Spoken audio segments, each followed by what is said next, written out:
Andrew's warming his eyes. It's an old so trick he looks I warm. learned from the world of modelling. Really? You stare into a bright light and then you look at the camera. And then... You can't actually see the auto now cue. I'm completely blinded. Well, it's been a long time since that we've talked about Tom and Nicole together, but with each releasing a new movie, finally we've got the chance. You literally cannot see the auto cue once you've done it. Edge of Tomorrow is Tom Cruise's offering, and it's being hailed as the return to form that he's been sweating on. Our movie man Jason Jabba Davis joins us from New York. Hey Jab, is Tom known to perspire a lot? Well, he puts his heart into things, Andrew. Morning. Great to see you there. He likes to run. He likes to run along the side of buildings. He's an excitable gentleman. He does a lot of running in Edge of Tomorrow. And he's back. He's back in vintage Cruise form. He's brought director Doug Liman, who gave us Mr. and Mrs. Smith. He gave us The Bourne Identity, the first fantastic Matt Damon Bourne film. And he's got one of the wittiest scripts that we've seen in a long time, co-written by the guy that gave us The Usual Suspects, one of the great films of all time. Tom Cruise is a coward. He's a soldier who's never seen a day of battle in his life. The world is ending. He needs to pick up arms and get trained by Emily Blunt, who appears to be the go-to girl in Hollywood if you're doing some type of time travel film. She's appeared in The Adjustment Bureau, Looper, and she is really the star of this film. So let's take a look at Edge of Tomorrow. Come on! The ship is going to explode! What are you doing? Find me when you wake up. What? Come find me when you wake up. On your feet, maggot! Yeah, so that's a scene that we revisit many times in the film. It's a little bit like a video game, or a lot like a video game actually, where if you've ever played a video game, you know that when you die, you respawn, you come back and you know that there's a baddie around that corner. So there's something very, very inventive about this film.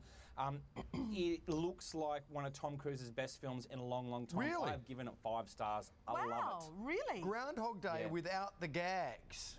Set in space, Oh, no, there's and gags. it's 5 stars. There's gags, Andrew. This is the funniest movie Cruise has done since Jerry Maguire. Really? Okay. Packed cool. with All right, laughs. Jab, 5 stars. Good one. That's a big one. Something that's not full of laughs, but is a bit of a laugh, unfortunately. It was the laughing stock of the Cannes Film Festival, features Nicole Kidman. So these two guys, Tom and Nicole, going head-to-head in the Aussie box office this week.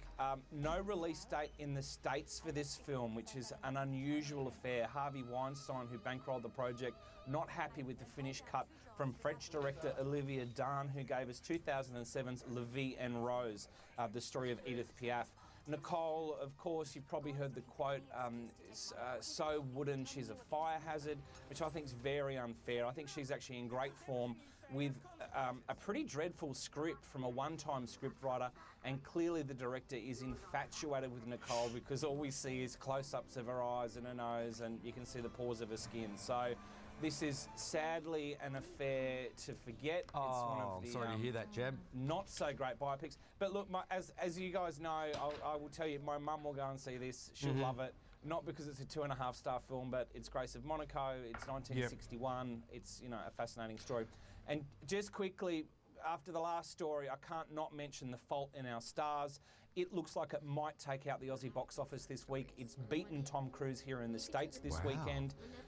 The book sold 10 million copies by John Green. Shailene Woodley from the movie Divergent is Hazel. She meets Gus. They are in cancer rehab. And this looks like one of those. I cry every time I see the trailer for this. I haven't seen it yet. I'm kicking myself. I'm definitely going to check it out this week. So don't be surprised if this takes out the #1 spot at the box office. But go see Tom. Tom Cruise is back. Cry Yeah, Baby good. Davis. Love He hearing sheds that. a tear in the trailers. How about that? Very soft. I did cry in The Lion King this afternoon as well. Hey, Jab, you know what I think is the real tragedy? Nicole Kidman, in order to play Grace of Monaco, had to turn down a role in Vasiliki of Thessalonica, which apparently is shaping up to be a terrific film. Actually sounds painful. Well, the irony there, of course, is that as Grace Kelly turned down the lead role in Hitchcock's Marnie, which was a big film for Tippi Hedren. So I didn't get your joke there at all, but thank you. No, It don't wasn't worry. really Just smile. Joke. Facility. Would have been a lot better if I'd said it during the bit where you were talking about that. But he came up with it afterwards.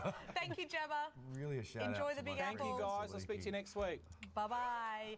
Hey, don't go away. We're going to have more of Weekend Sunrise soon, including another side of that very fruit platter. Let's get nuts.